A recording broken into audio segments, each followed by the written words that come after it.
Hello friends, myself Abhi and we are going to start UPSC go channel.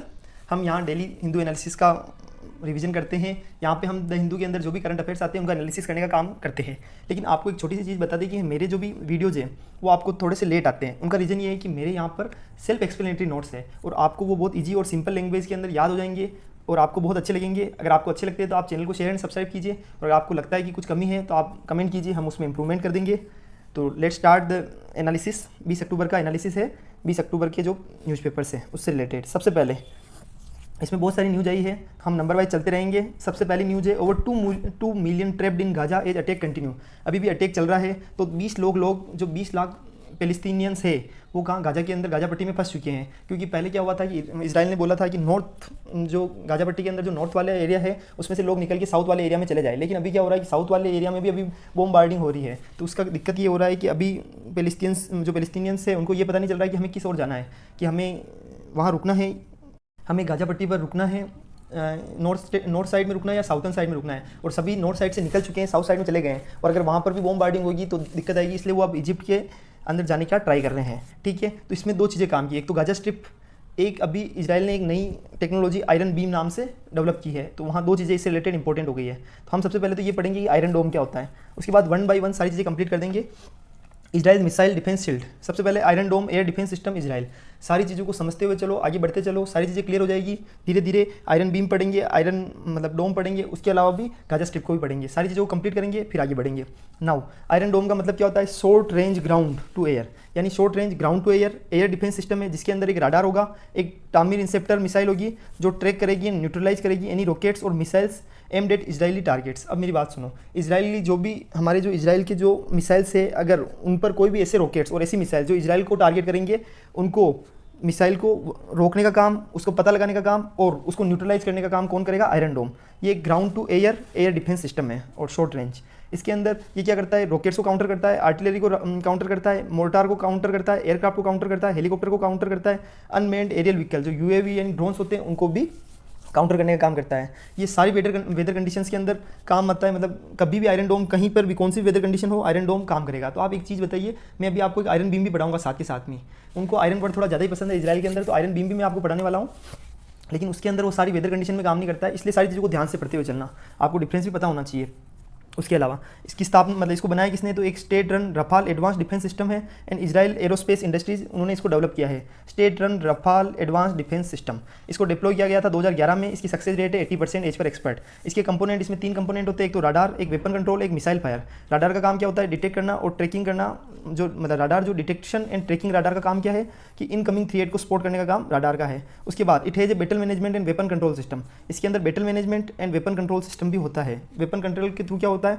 एक तो battle management and weapon control system को manage करने का काम कौन करता है? Weapon control system. उसके बाद मिसाइल फायर का मतलब होता है मिसाइल फायरिंग यूनिट। एक मिसाइल फायरिंग यूनिट वो क्या करती है? वो राडार और जो इंटरसेप्टर मिसाइल होती है उसके बीच में लाइजनिंग करने का काम करती है। कैसे? कि क्या होगा कि सबसे पहले राडार ने ट्रैकिंग कर ली, ठीक है। उसके बाद वेपन कंट्रोल सिस्टम वेपन को मैनेज करने का काम करेगा, उसको रोकना है, उसको फायर करना है, क्या करना है। और जो मिसाइल फायर सिस्टम होगा वो दोनों के बीच में लाइजनिंग बिठाएगा। जैसे राडार ने ट्रैकिंग की, वो लाइजनिंग किसको? मिसाइल को निर्देश देगा और मिसाइल उसके बाद हवा में होगी, किसको मारने के लिए? जो भी इजराइल को टारगेट करने के लिए जो मिसाइल्स आई है, हेलीकॉप्टर्स आए हैं उनको। अब इससे रिलेटेड एक चीज़ ध्यान रखो कि हमने ये तो पढ़ लिया कि आयरन डोम क्या होता है, लेकिन क्या इंडिया के अंदर भी ऐसा कुछ सिस्टम है जो इंडिया के अंदर ऐसी इससे रिलेटेड टेक्नोलॉजी है? आयरन डोम जैसी नहीं, लेकिन उससे रिलेटिव, उससे सिमिलर। तो सबसे पहले है S-400 ट्रायम्फ। ये कहाँ से लिया है? हमने रशिया से परचेज किया है। तो it is a mobile surface to air missile, ये भी सरफेस टू एयर मिसाइल है जिसको डिजाइन किया गया है रशिया के द्वारा। इसमें aerial target, all types of aerial target engage होते हैं। अप टू 400 किलोमीटर तक की रेंज को ये टारगेट कर सकता है at an altitude of up to 30 kilometre, यानी 30 किलोमीटर का जो एल्टीट्यूड होता है उसकी 30 किलोमीटर की एल्टीट्यूड तक ये, एक तो इसकी 400 किलोमीटर तो टारगेट को एक्सेस कर सकता है, और एल्टीट्यूड कितना है? ऊंचाई 30 किलोमीटर की ऊंचाई तक भी उस एल्टीट्यूड तक पर ऊपर तक जा सकता है, ठीक है। ये 100 एयरबोर्न को ट्रैक करने का काम करता है एक साथ, 100 एयरबोर्न टारगेट्स को, और उसमें से 6 को इमीडिएटली खत्म भी कर सकता है एक साथ। अब एक पृथ्वी एयर मिसाइल का नाम सुना हो कभी? तो पृथ्वी एयर मिसाइल है वो double tier system consist of 2 land and sea based interceptor missile होती है। इसके अंदर डबल टीयर सिस्टम होता है जिसके अंदर 2 land and sea based interceptor missile होती है। पृथ्वी एयर डिफेंस मिसाइल जो हायर एल्टीट्यूड में काम करती है, और एक होती है advance air defence missile system for lower altitude. Lower altitude के लिए है एडवांस्ड एयर डिफेंस मिसाइल, और हायर एल्टीट्यूड के लिए पृथ्वी एयर डिफेंस मिसाइल, ठीक है। इसका काम क्या होता है? ये एनी इनकमिंग मिसाइल जो लॉन्च की है 5000 किलोमीटर अवे, उसको इंटरसेप्ट करने का काम, उसको मतलब इनकमिंग कोई मिसाइल आ रही है जो 5000 किलोमीटर दूर है, उसको पता लगाने का काम भी ये कर लेती है पृथ्वी एयर मिसाइल 5000 किलोमीटर दूर से। Ashwin advance air defence interceptor missile है, इसको किसने बनाया है? डीआरडीओ ने, ये हमारी खुद। तो इसको जो Ashwin advance air defence interceptor missile है उसको किसने लॉन्च किया था? डीआरडीओ के द्वारा उसको डेवलप किया गया था। एडवांस एयर डिफेंस इंटरसेप्टर है ये, और लो एल्टीट्यूड के एरिया के अंदर मतलब काम करती है ये। Its own mobile launcher, tracking and radars, इसके खुद के मोबाइल लॉन्चर हैं, इसके ट्रैकिंग सिस्टम है और राडार सिस्टम है। इसकी रेंज कितनी होती है? 60,000 से 1 लाख फीट तक मैक्सिमम एल्टीट्यूड इसका 60,000 से 1 लाख फीट तक है। ठीक है, ये तो समझ में आ गया। आयरन डोम इंडिया में उससे रिलेटेड पृथ्वी एयर डिफेंस मिसाइल सिस्टम, उसके अलावा S-400 सिस्टम, और उसके अलावा एक अश्विन सिस्टम है जो Ashwin advance air defence interceptor missile. तो ये सारी चीज़ें हमने पढ़ ली है। अब आज की न्यूज़ क्या है? आयरन बीम इजराइल का क्या सिस्टम है? एक नया सिस्टम लॉन्च किया गया है इजराइल ने। और कब लेकर आया इजराइल इसको? 2014 के अंदर इसको लेके आया गया था।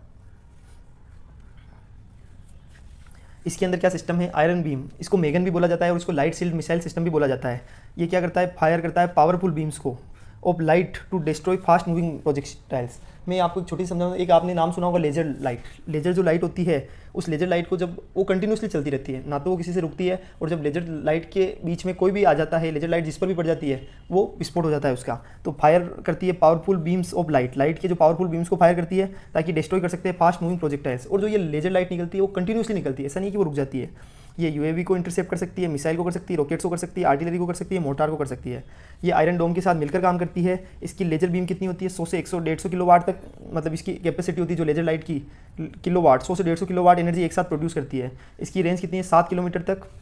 Iron Beam is a new laser based missile defence system है, और Iron Beam was first unveiled in 2014। मैंने अभी आपको बताया था कि 2014 में इसको अनवील कर दिया गया था। Built by Rafale advance defence system के द्वारा इसको बिल्ड किया गया था। अभी क्यों न्यूज़ में है? अभी इसलिए न्यूज़ में है क्योंकि अभी इजराइल और हमास का वॉर चल रहा है, और इजराइल ने इसको एक बार के लिए टेस्टिंग के लिए बताया गया है इजराइल के द्वारा। 2014 में इसको दिखा दिया गया था कि अनवील कर दिया गया था।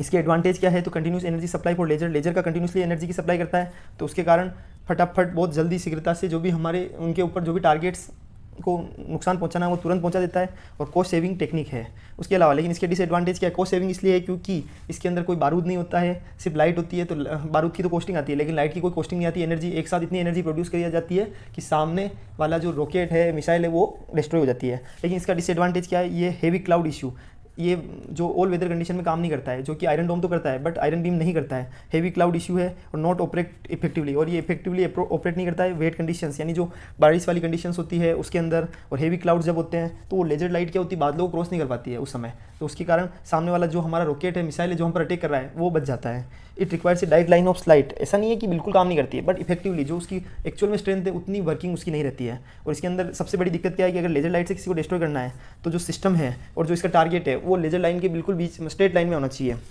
तो it requires a direct line of site between the system and it's target, क्योंकि लेजर लाइट कोई अलग अलग दिशा में नहीं निकलती है। लेजर लाइट जो सिस्टम है उससे स्ट्रेट फॉरवर्ड निकलेगी, और अगर टारगेट उसी निशाने पे होगा तो वो अटैक हो जाएगा, और टारगेट उस निशाने पे नहीं होगा तो उस पर उसका कुछ नहीं होगा। तो इस तरह ये आयरन बीम को भी हमने समझ लिया है। अब नेक्स्ट न्यूज़ है गाजा स्ट्रिप। आप सोचिए एक ही आर्टिकल में 3 चीज़ें इन्फॉर्मेशन काम की थी, एक तो आयरन डोम, फिर आयरन बीम, और उसके बाद गाजा स्ट्रिप। गाजा स्ट्रिप कहाँ है? तो गाजा स्ट्रिप को एक और नाम है, याद रखना, ओपन एयर प्रिजन। अगर बोला जाए कि कोई आपका यूपीएससी में क्वेश्चन आ जाता है कि ओपन एयर प्रिजन कौन से, ओपन एयर प्रिजन किस प्लेस को जाना जाता है, तो गाजा स्ट्रिप को, क्योंकि उसके अंदर क्या है कि छोटी सी 41 किलोमीटर के एरिया के अंदर, सुनना मेरी बात को ध्यान से, कि 41 किलोमीटर की जो एरिया है और 10 किलोमीटर की वहाँ चौड़ाई है, उस इतने से रेडियंस के अंदर 20 लाख लोग रहते हैं। सोचिए आप, इतने लाख लोग सिर्फ इतने छोटे से रेडियंस में। इसका मतलब क्या है? वो एक तरह से जेल के बराबर है। ओपन एयर यानी उसमें लोग श्वास तो ले सकते हैं, खुलकर काम तो कर सकते हैं, बट इतनी छोटी सी जगह में इतने लोगों का रहना, इसका मतलब ये एक तरह से ओपन एयर जेल है।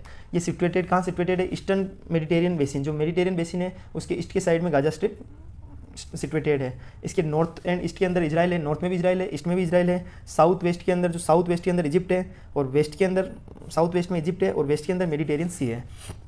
Most densely populated area, over 20 lakh residents है इन्हें छोटे से एरिया के अंदर। 41 किलोमीटर लंबाई है, 10 किलोमीटर चौड़ाई है। इसकी हिस्ट्री क्या है? सबसे पहले क्या हुआ था कि 6 डे वॉर ऑफ 1967 के अंदर इजराइल एंड जो हमारे दूसरी अरब कंट्रीज़ है उनके साथ में जब वॉर हुई थी तो इजराइल ने इसको कैप्चर कर लिया था, गाजा को। कहाँ से? इजिप्ट से। जबकि ये टोटल इसको मतलब इजिप्ट क्या है, सॉरी गाजा स्ट्रिप क्या है, तो वो सिर्फ ईरान, ये इजिप्ट की सोवेरियन स्टेट है, इजिप्ट के जो सोवेरियन स्टेट है। लेकिन सबसे बड़ा दिक्कत क्या है कि जो 1967 की वॉर हुई थी उसके अंदर इजराइल ने इसको कैप्चर कर लिया था, गाजा को, फ्रॉम इजिप्ट से। इजराइल ने विड्रॉ किया इस सेटलमेंट फ्रॉम गाजा इन 2005, और 2005 में इजराइल ने इसका खुद का सेटलमेंट से इसको विड्रॉ कर लिया कि आज से गाजा स्ट्रिप फ्री है।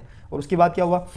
जैसे ही 2007 में हमास पूरा मतलब उनकी हमास की गवर्नमेंट बन गई थी कहाँ पर, गाजा पर। तो उसके बाद इजराइल ने इजिप्ट ने एनफोर्स किया एक परमानेंट ब्लॉकेड फॉर सिक्योरिटी के लिए एक परमानेंट ब्लॉकेड लगा दिया कि वहाँ पर भी हमारी उनकी आर्मी को खड़ा कर दिया। तो अभी गाजा स्ट्रिप बिल्कुल अलग है, वेस्ट बैंक बिल्कुल अलग है और इजिप्ट बिल्कुल अलग है। इजिप्ट का उस पर कोई कंट्रोल नहीं है अभी। कल हमने सिनाई प्रायद्वीप पढ़ा था, तो उस पर किसका कंट्रोल है, इजिप्ट का कंट्रोल है। उसको भी पहले इजराइल ने कैप्चर कर लिया था, लेकिन जब 1979 के अंदर जब पीस प्रोसेस हुई थी तो उसके बाद 1983 में उसको वापस फ्री कर दिया गया था और नाउ वो इजिप्ट का ही हिस्सा है। लेकिन गाजा स्ट्रिप इजिप्ट का हिस्सा नहीं है। गाजा स्ट्रिप को सिर्फ पहले इजिप्ट का हिस्सा था, लेकिन उसके बाद उसको अभी गाजा स्ट्रिप को किसी के ना तो इजिप्ट का उस पर कंट्रोल है, उस पर अभी हमास का कंट्रोल है, जिसका भी कुछ दिनों बाद रिजल्ट आ जाएगा कि अभी किसका कंट्रोल रहता है नेक्स्ट टाइम। इन 2007 के अंदर after Hamas powered in Gaza, Israel and Egypt enforce permanent blockade for security. इसके अंदर ध्यान रखना सबसे इंपॉर्टेंट चीज़ है 3 फंक्शनल बॉर्डर क्रॉसिंग है। कौन कौन सी, एक तो करेम Abu Salem crossing, arrays crossing, इसको इजराइल के द्वारा कंट्रोल किया गया था, और रफा क्रॉसिंग, एक होता है रफा क्रॉसिंग, इसको इजिप्ट के द्वारा कंट्रोल किया जाता है। तो इजराइल के द्वारा 2 फंक्शनल बॉर्डर क्रॉसिंग्स को कंट्रोल किया जाता है, एक तो करेम आबू सलेम क्रॉसिंग और एरेज क्रॉसिंग, और इजिप्ट के द्वारा किसको कंट्रोल किया जाता है, रफा क्रॉसिंग को। समझ में आ गया? ये चीज़ें याद रखना क्योंकि ये इंपॉर्टेंट है। इजिप्ट के अंदर अभी जो रफा क्रॉसिंग है उसी के थ्रू जो गाजा स्ट्रिप से कुछ लोग क्या कर रहे हैं, धीरे धीरे पैलेस्टीनियंस इजिप्ट के अंदर जा रहे हैं, इसी स्ट्रिप के थ्रू, इसी क्रॉसिंग के थ्रू, रफा क्रॉसिंग के थ्रू। ठीक है। Major regional diplomacy in overcoming cancer through cervical rates are up. अब ये बहुत इंपॉर्टेंट चीज़ है, इसको थोड़ा सुन लेना आप। अभी क्या है कि सर्विकल कैंसर, नाम सुना होगा आपने। सर्विकल कैंसर क्या होता है कि जो हमारी वुमेंस होती है उसके अंदर जो उनका सर्विक्स वाला एरिया होता है, उसके अंदर जो कैंसर क्या छोटी सी मतलब कैंसर हो जाता है धीरे धीरे, तो उसको बोलते हैं cervical cancer. Cervical cancer develop in women's cervix, जो वुमेंस की सर्विक्स, जहाँ पर हम वुमन का और मेन का जहाँ सेक्सुअल इंटरकोर्स होता है तो वहाँ पर एक सर्विक्स होता है जो वुमन का, उसके अंदर कैंसर वाली प्रॉब्लम स्टार्ट हो जाती है। तो ये 4th most common type of cancer है among women globally, 4th most common type of cancer है। और इंडिया के अंदर जो कैंसर्स होते हैं वुमेंस के अंदर मोस्टली ये 2nd मोस्ट मतलब पॉपुलर कैंसर है, कॉमन कैंसर है। किसके अंदर, वुमेंस के अंदर, इंडिया के अंदर। Cervix cancer is a prevalent sexually transmitted infection, and ये सेक्सुअली ट्रांसमिटेड इन्फेक्शन है। It's a type of cancer, ये कैंसर है जो अकर्स होता है in the cells of cervix की सेल्स के अंदर और lower part of uterus that connect to the vagina, जो वेजिना से जो यूटेरस कनेक्ट होता है उसके लोअर पार्ट के अंदर जो सर्विक्स वाला हिस्सा होता है उसके अंदर ये कैंसर हो जाता है। मोस्टली किनको कैंसर होता है, जो 15 से 44 वाली एज की जो वुमेंस होती है उसके अंदर ये कैंसर पाया जाता है। इंडिया के अंदर जो डेथ होती है ग्लोबली, अगर डेथ सर्विकल कैंसर के कारण 4 डेथ हो रही है ग्लोबल लेवल पे, तो उसमें से 1 डेथ इंडिया की होती है। मतलब सोचिए कि कितना रेशियो, 25% ग्लोबल डेथ का 25% केवल इंडिया के अंदर होता है सर्विकल कैंसर के थ्रू। इसका इन्फेक्शन होता है थ्रू हाई रिस्क HPV, जो हाई रिस्क HPV बोलते हैं, उसके थ्रू ये इन्फेक्ट हो जाती है। एक HPV एक वायरस है।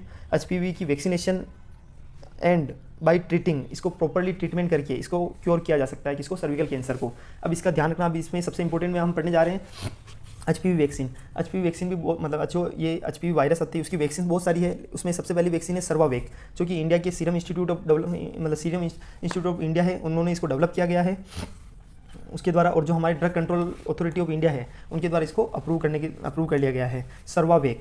ये इंडिया की फर्स्ट ये ध्यान रखना quadrivalent human papilloma virus vaccination है, QHPV, design to protect woman from cervical cancer. और ये इंडिया की पहली वैक्सीन है। और कौन सी वैक्सीन है, पेपिलोमा वायरस वैक्सीनेशन है, क्वाड्रीवेलेंट। ठीक है। और इसकी सिग्निफिकेंस क्या है, न्यू वैक्सीन की significance based on virus like particles and gave protection by producing antibodies against the HPV virus L1 protein. अब इस चीज़ को समझना कि न्यू वैक्सीन की जो सिग्निफिकेंस क्या है, जो ये न्यू वैक्सीन है, जो भी ये न्यू वैक्सीन है उसकी सिग्निफिकेंस क्या है, ये based on virus like particles and give protection, ये प्रोटेक्शन देने का काम करती है।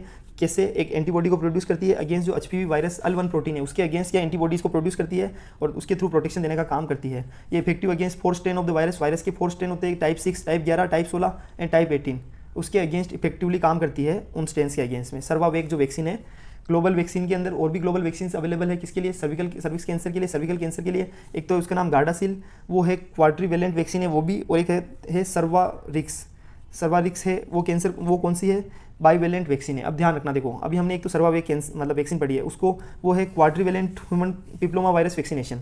ठीक है। और वही गार्डासिल है तो वो भी क्वाड्रीवेलेंट वैक्सीन है। उसके अलावा सर्वारिक्स है तो वो भी बाईवेलेंट वैक्सीन है। Both are not included in national immunization programme, क्योंकि ये बहुत कॉस्टली है, इसलिए ये हमारे नेशनल इम्यूनाइजेशन प्रोग्राम के अंदर इंक्लूड नहीं है। Vaccine is extremely effective only when it is administered before the first sexual intercourse. जो हमारी वुमेंस होती है, जो हमारी बच्चियाँ होती है 9 से 14 साल की, हम मोस्टली मानते हैं कि कोई भी सेक्सुअल इंटरकोर्स 14 साल के बाद होता है, तो उससे पहले 9 to 14 ईयर्स के अंदर अगर इस वैक्सीन को लगा दिया जाता है तभी ये बहुत ज़्यादा इफेक्टिव होती है। यानी पहली जो फर्स्ट सेक्सुअल इंटरकोर्स होता है उससे पहले अगर हमने वैक्सीन को लगा दिया है तो ये बहुत ज़्यादा इफेक्टिव होगी। ठीक है, ये टॉपिक समझ में आ गया। नेक्स्ट टॉपिक पढ़ते हैं हम। अभी हम एक चीज़ और, नेक्स्ट टॉपिक है, सुप्रीम कोर्ट ने स्टेट्स को बोला है कि आप ऑफिसर्स अपॉइंट करो अंडर पीओ सच पोस्ट एक्ट। ये कौन सा एक्ट है? तो prevention of sexual harassment act 2013 sorry, prevention of sexual harassment act 2013। और ये किससे रिलेटेड है, इस चीज़ को समझ लो ध्यान से। क्या होता है कि जनरली अभी वर्क प्लेस पे सेक्सुअल हरासमेंट बहुत होता है, तो उससे रिलेटेड जो sexual harassment at work place है, उससे रिलेटेड जो उसका प्रिवेंशन वाला एक्ट है, उसके लिए सुप्रीम कोर्ट ने बोला कि अब जब आपने एक्ट बना दिया है तो उससे रिलेटेड अगर हम ऑफिसर से अपॉइंट नहीं करेंगे तो कैसे लोगों को न्याय मिलेगा, कैसे वुमेंस को न्याय मिलेगा। ठीक है, तो ये तो न्यूज़ है। अब हमारे लिए क्या काम की न्यूज़ है, पीओ सच एक्ट 2013 क्या है? तो सबसे पहले इसका केस याद रखना, Vishakha versus the state of Rajasthan है, 1997 का केस है इससे रिलेटेड। तो उसी से विशाखा गाइडलाइंस बनी थी, जिसके अंदर सुप्रीम कोर्ट ने विशाखा गाइडलाइंस इश्यू की। उन्होंने कहा कि हमारा प्राइमरी ऑब्जेक्टिव है विशाखा गाइडलाइंस जो बनाने का, कि प्रोवाइड करे एक mechanism for workplace sexual misconduct redressal and grievance procedure. कहने का मतलब ये है, हमको क्या करना है कि वर्क प्लेस पर जो सेक्शुअल मिसकंडक्ट होता है और उसके अलावा अगर लोगों को, हमारी वुमेंस को कोई भी वर्क प्लेस पर सेक्सुअल हरासमेंट होता है तो उससे रिलेटेड एक ऐसा मैकेनिज्म या ऐसी मशीनरी प्रोवाइड करना जिसके थ्रू वुमेंस कंप्लेन कर सके, अपने केस को रजिस्टर करवा सकते हैं, ऐसा कुछ भी। तो this guidelines inspired post act which is under union ministry of women and child development. याद रखना इसकी मिनिस्ट्री कौन सी है, union ministry of women and child development. इसका ऑब्जेक्टिव क्या है, वर्क प्लेस को सेफ प्लेस बनाना। सबसे इंपॉर्टेंट चीज़ यही है, वर्क प्लेस को क्या बनाना है, सेफ प्लेस। ठीक है, डिफाइन करता है सेक्सुअल हरासमेंट को, physical, verbal, non verbal actions, pornography, showing sexual rumours. अब इस चीज़ को समझो, इस एक्ट का सबसे पहला काम क्या है कि इन्होंने एक्सप्लेन किया है कि what is the meaning of the sexual harassment, कि जो sexual harassment at work place होता है उसका मतलब क्या है। तो जैसे क्या होता है कि जनरली कोई लेडीज़ बैठी है, काम पर वर्किंग कर रही है, अचानक से बॉस आते हैं या कोई ऑफिस का ऐसा स्टाफ है जो उनको ज़बरदस्ती टच कर रहा है, रिपीटेडली उनको टच कर रहा है बार बार, तो ये भी गलत है, तो वो भी सेक्सुअल हरासमेंट के अंदर ही आएगा। तो कैसे फिजिकल, वर्बल या ऐसी उनके लिए अभद्र भाषा जो कि उनके ऊपर सेक्सुअली कमेंट करना, तो उसके verbal, physical, non verbal actions से काम करना, या फिर उनको ज़बरदस्ती पोर्नोग्राफी वीडियो दिखाई जा रही है, या फिर सेक्सुअल रूमर्स फैलाई जा रही है उनके लिए, या एम्प्लॉय की जो सेक्सुअल लाइफ है उसको डिस्कस करना और रिपीटेडली हक्स करना, बार बार जाके उनको टच करना, बार बार हक करना, तो ये सब है वर्क प्लेस पे सेक्सुअल हरासमेंट। ठीक है, अभी इसके लिए हमारे लिए अब इंपॉर्टेंट क्या है, इसमें रिलेटेड न्यूज इन्फॉर्मेशन सुनो, कमिटी फॉर कंप्लेंट। तो इसके लिए उन्होंने मिनिस्ट्री ने इस एक्ट के थ्रू मैंडेट किया है कि क्या करना है कि हर एक ऑर्गेनाइजेशन को जिसके अंदर 10 से ज़्यादा एम्प्लॉय है, ऐसे ऑर्गेनाइजेशन जिसके अंदर 10 से ज़्यादा एम्प्लॉय है, उसको एक इंटरनल कंप्लेंट कमेटी बनानी है जिसका काम होगा कि वो हियर करेगी, एड्रेस करेगी सेक्सुअल हरासमेंट एलिगेशंस को। और मिनिस्ट्री ऑफ जो वुमेन एंड चाइल्ड डेवलपमेंट है, उन्होंने इंट्रोड्यूस किया है, जो ministry of women and child development है, union ministry of women and child development, उन्होंने क्या किया है, उन्होंने एक ऑनलाइन प्लेटफॉर्म भी लॉन्च किया जिसका नाम है सी बॉक्स। सी बॉक्स का उद्देश्य क्या है, सी बॉक्स क्या करती है कि अगर कोई भी कंप्लेन सी बॉक्स पर आती है तो उस कंप्लेन को डायरेक्टली कहाँ भेजते हैं, वो एम्प्लॉयर या जो इंटरनल कंप्लेन कमेटी है उस पर भेजने का काम कौन करता है, सी बॉक्स। एक डिस्ट्रिक्ट ऑफिसर भी अपॉइंट किया जाएगा इस एक्ट के थ्रू, जिसका काम होगा कि ऑर्गेनाइज करेंगे एक लोकल कंप्लेंट कमेटी, ऑर्गेनाइज करनी है एक लोकल कंप्लेंट कमेटी इन इस डिस्ट्रिक्ट, हर डिस्ट्रिक्ट के अंदर एक लोकल कंप्लेंट कमेटी को ऑर्गेनाइज करने का काम किसका होगा, एक डिस्ट्रिक्ट ऑफिसर का। अब एक एम्प्लॉयर की ड्यूटीज़ क्या होती है कि अगर कोई भी सेक्सुअल हरासमेंट होता है वहाँ पर उनके ऑर्गेनाइजेशन पर, तो उसको उसके हैंडल करने का काम करना है, as a violation of service regulation की वायलेशन के रूप में उसको ट्रीट करना है। और अगर ऐसे ऑर्गेनाइजेशन के अंदर हो रहा है और उसका एम्प्लॉयर उस पर फोकस नहीं करता है और या उसके रिलेटेड कुछ भी एक्शन नहीं लेता है, तो उस पर 50,000 रुपये की पेनल्टी लग सकती है या उस ऑर्गेनाइजेशन का लाइसेंस भी निरस्त हो सकता है। उसका प्रोसीजर क्या है, अग्रीव्ड फीमेल। अब ध्यान रखना ये सबसे इंपॉर्टेंट है कि इसकी प्रोसेस क्या है। तो सबसे पहले जो अग्रीव्ड फीमेल है, जो फीमेल इस सेक्सुअल हरासमेंट से पीड़ित है, उसके पास 3 महीने होंगे फ्रॉम द डेट ऑफ जब से ट्रेजेडी, उसके 3 महीने के अंदर उसके पास ऑप्शन है कि वो रिटर्न कंप्लेंट दे किसको, ICC को। ठीक है, लेकिन अगर 3 महीने से ज़्यादा हो गए तो क्या वो कंप्लेन नहीं कर सकती है। तो सुप्रीम कोर्ट ने बोला है कि अगर ऐसा टाइम भी निकल जाता है 3 महीने का और वो अप्लाई मतलब उन्होंने कंप्लेन नहीं की है तो उसके बाद भी वो कर सकते हैं अगर जस्टिफाइबल रीजन है तो। ठीक है, अब ICC can try to resolve the matter through mediation. सबसे पहले इंटरनल कंप्लेंट कमेटी क्या करेगी, एक मेडिएशन प्रोसीजर चलाएगी जिसके अंदर वुमन एंड रेस्पोंडर दोनों को बिठाया जाएगा और उनके बीच में सेटलमेंट के लिए कोशिश की जाएगी। ठीक है, उनको समझा दिया जाएगा। अगर कोई सेटलमेंट हो जाता है तो कोई इन्वेस्टिगेशन की जरूरत नहीं है, लेकिन अगर सेटलमेंट नहीं होता है तो एक प्रेस इन्वेस्टिगेशन लॉन्च की जाएगी। अब ध्यान रखना, प्रेस इन्वेस्टिगेशन लॉन्च की जाएगी और अगर इन्वेस्टिगेशन लॉन्च होती है तो कमेटी की जो इंटरनल कंप्लेंट कमेटी है उसके पास सिविल कोर्ट के बराबर उनके पास पावर है। अगर ICC डिटरमाइन करता है कि क्लेम रॉन्ग है तो वुमन को फायर भी किया जा सकता है। ऐसा जरूरी नहीं कि उसे फायर करे, लेकिन उसको किया जा सकता है। और अगर क्लेम राइट है तो वुमन को कंपनसेट किया जाएगा उसके लिए। If individual is not satisfied with ICC, अगर वुमन या कोई भी, या तो वुमन सेटिस्फाइड नहीं है या फिर जो भी रिस्पॉन्डर है वो दोनों ही अगर सेटिस्फाइड नहीं है ICC से, तो वो क्या करेंगे, वो अपील फाइल कर सकते हैं किसको, हाई कोर्ट को, विथिन 90 डेज के अंदर ICC के रिजल्ट के बाद। अब लीगल फ्रेमवर्क और वुमेंस के लिए हमारे इंडिया में कौन कौन से हैं, तो एक तो फंडामेंटल राइट्स अंडर आर्टिकल 14 और आर्टिकल 15 के अंदर उनको फंडामेंटल राइट्स के अंदर अधिकार दिए गए हैं। उसके अलावा फंडामेंटल ड्यूटीज अंडर आर्टिकल 51 के अंदर महिलाओं का सम्मान, महिलाओं को इक्वल मजदूरी, इक्वल रेम्यूनरेशन के लिए बोला गया है। वो तो मतलब और डीपीएसपी के अंदर भी उनके लिए बोला गया है, और फंडामेंटल ड्यूटी के अंदर महिलाओं का सम्मान करना भी इंक्लूड है। और protection of woman from domestic violence act 2005 भी इससे रिलेटेड लॉ है। उसके अलावा डबरी प्रोहिबिशन एक्ट 1961 और जो protection of children from sexual offence 2012। तो इस तरह 3 ये सब एक्ट लॉ है, लीगली हमने महिलाओं को सुरक्षा के लिए ये रेगुलेशंस बना रखी हैं। अभी आपको सारी चीज़ें समझ में आ गई होगी। अब नेक्स्ट टॉपिक समझ लो मेंस्ट्रुअल हाइजीन। जो मेंस्ट्रुअल हाइजीन है इसके रिलेटेड एक आर्टिकल आया है आज, तो ये देखो, ए draft menstrual hygiene policy is finally out. तो उसके लिए ड्राफ्ट तैयार कर दिया गया है। तो हमारे लिए क्या काम की न्यूज़ है कि सबसे पहले मेंस्ट्रुअल हाइजीन होता क्या है, ये सारी चीज़ें हम पढ़ लेते हैं।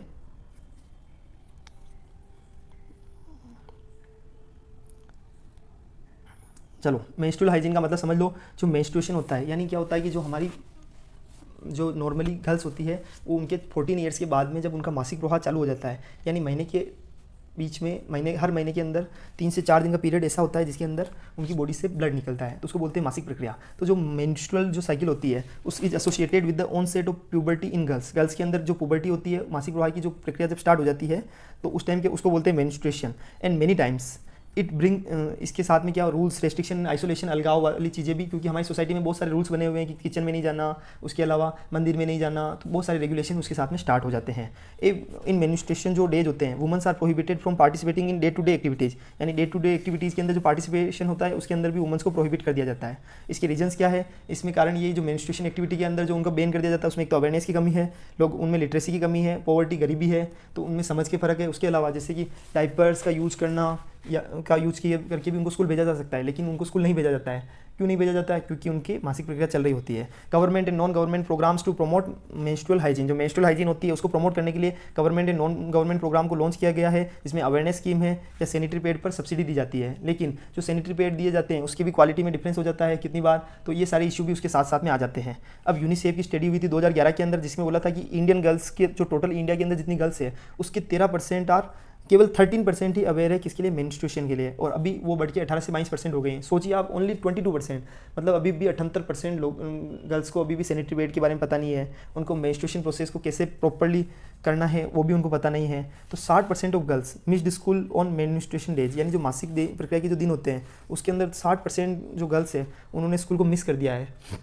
वाई? क्योंकि उनको लगता है कि हम 4 दिन की छुट्टी मार लेंगे ऐसा, लेकिन वो चाहे तो सैनिटरी पैड का यूज़ करके भी स्कूल जा सकते हैं। लेकिन अभी भी ये चीज़ें, क्योंकि अवेयरनेस की कमी है, शिक्षा की कमी है, गरीबी है, तो मेंस्ट्रुएशन का इंपैक्ट क्या होता है एजुकेशन पे, क्योंकि हम क्या करते हैं कि 4 दिन की छुट्टियां दिला देते हैं, तो अगर वो पढ़ने नहीं जाएंगे तो कैसे स्कूलिंग होगी। उसके अलावा बच्चे की चाइल्ड पर भी हेल्थ, मतलब जो गर्ल्स है उनकी हेल्थ पर भी इम्पेक्ट पड़ता है। और अगर मेंस्ट्रुएशन जो प्रोसेस होती है उसके ऊपर अगर प्रॉपर्ली फोकस नहीं किया जाता है तो उनकी जो हेल्थ होती है उस पर भी इम्पेक्ट पड़ता है। उसके अंदर कितनी बार क्या होता है कि बहुत सारे जो पुराने कपड़े होते हैं उनका यूज़ किया जाता है, या जो घास होती है उनका यूज़ कर दिया जाता है। जब घास का यूज़ आप हमारे जो लेडीज़ के जो हमारे जो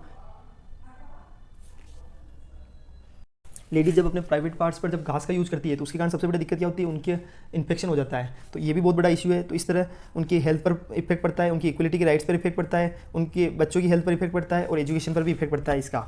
एटलीस्ट अभी भी 500 मिलियन वुमन, आप सोचना 500 मिलियन वुमन की बात कर रहा हूँ ग्लोबल लेवल पर, उनको भी अभी तक एडिकेट फैसिलिटी नहीं है उनके पास में एट ग्लोबल लेवल पर।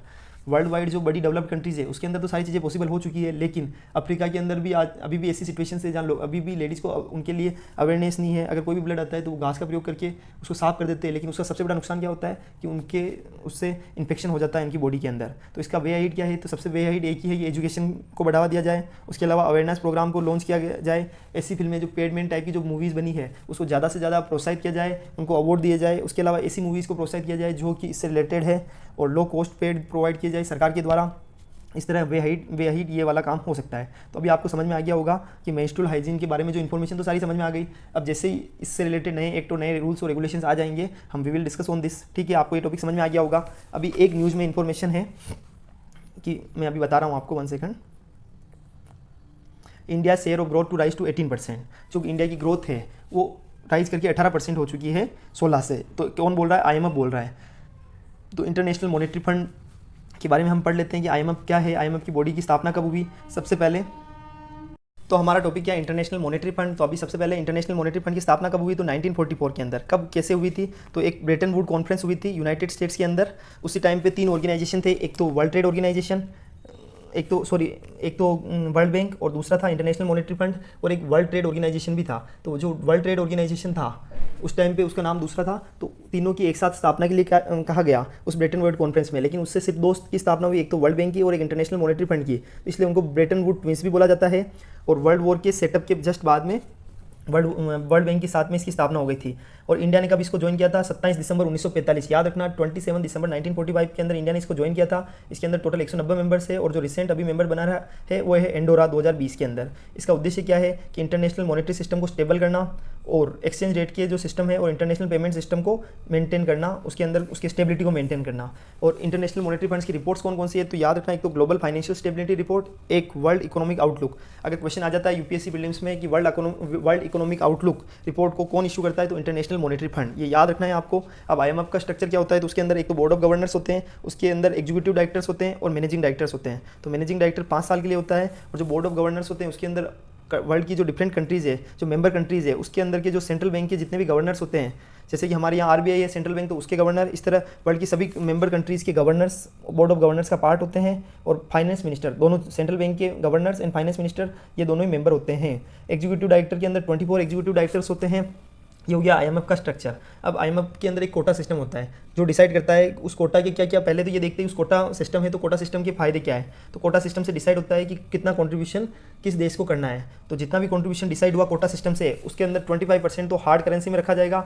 हार्ड करेंसी को बोला जाता है रिजर्व ट्रेंचे, और ये ऐसी करेंसी में रखा जाएगा जो एक्चुअल में प्रचलन में, जैसे यूएस के डॉलर, यूके के पाउंड, यूरो, इन करेंसी के अंदर उसको रखा जाएगा, जो कि वर्ल्ड की कोई भी कंट्री जिसको यूज कर सकती है। और 75% पैसा किस में होगा? डोमेस्टिक करेंसी में। तो कोटा सिस्टम इस चीज़ को डिसाइड करेगा। कोटा सिस्टम क्या डिसाइड करता है? वोट की वैल्यू डिसाइड करता है। वोट जितना कोटा होगा उस हिसाब से वोट की वैल्यू डिसाइड होगी।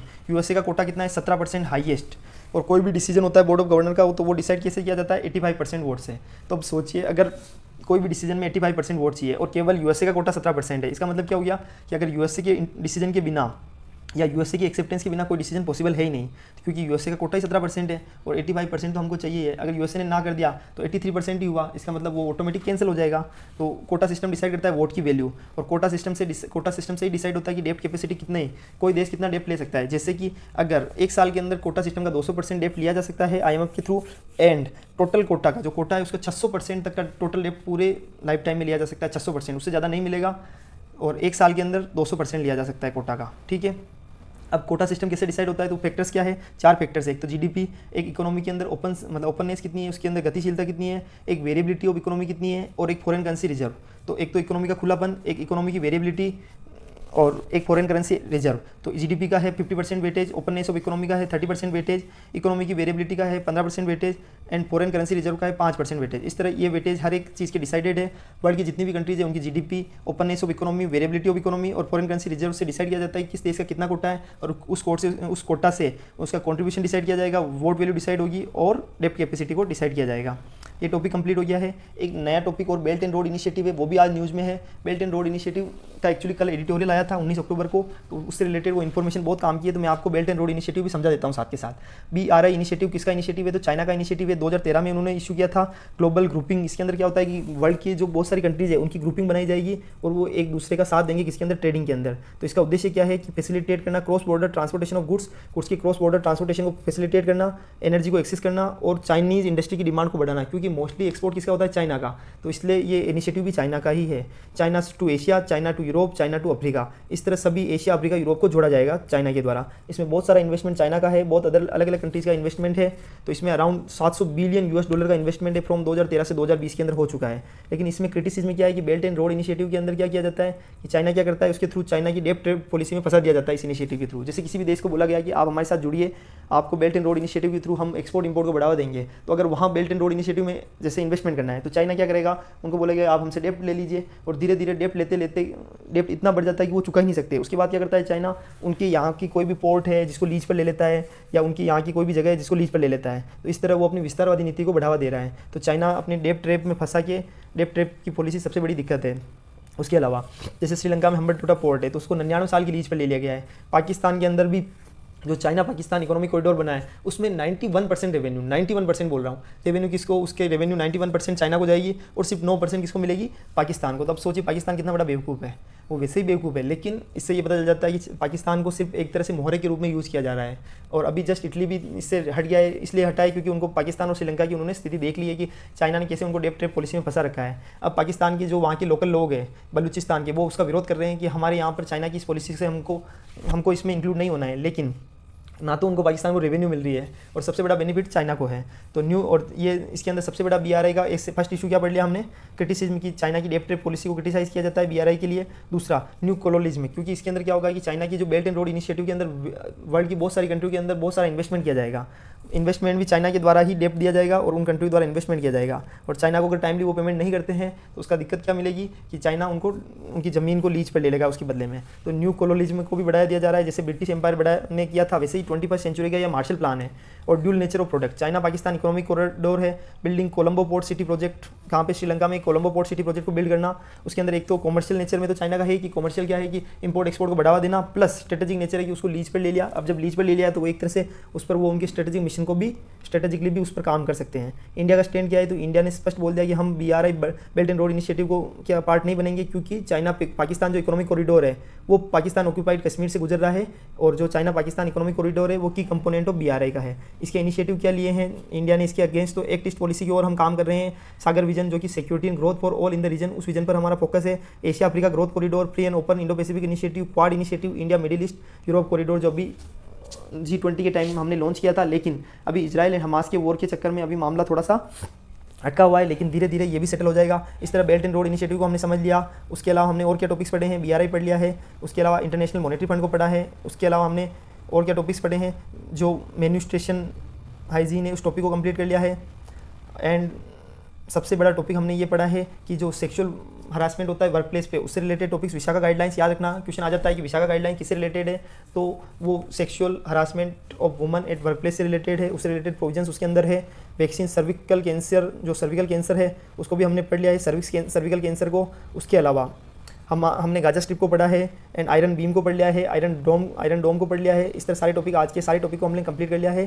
Thank you so much. अगर आपको लगता है कि हमने इसको अच्छे से पढ़ाया तो आप चैनल को शेयर एंड सब्सक्राइब कीजिए। अगर आपको लगता है कि हमने कुछ इशू है तो आप इस पर कमेंट कीजिए। एंड टेलीग्राम का लिंक मैं साथ में दे रहा हूँ, आप टेलीग्राम के चैनल पर जुड़ जाइए, इससे आपको नोट्स प्रोवाइड कर दिए जाएंगे। Thank you so much. जय हिंद, जय भारत, भारत माता की जय।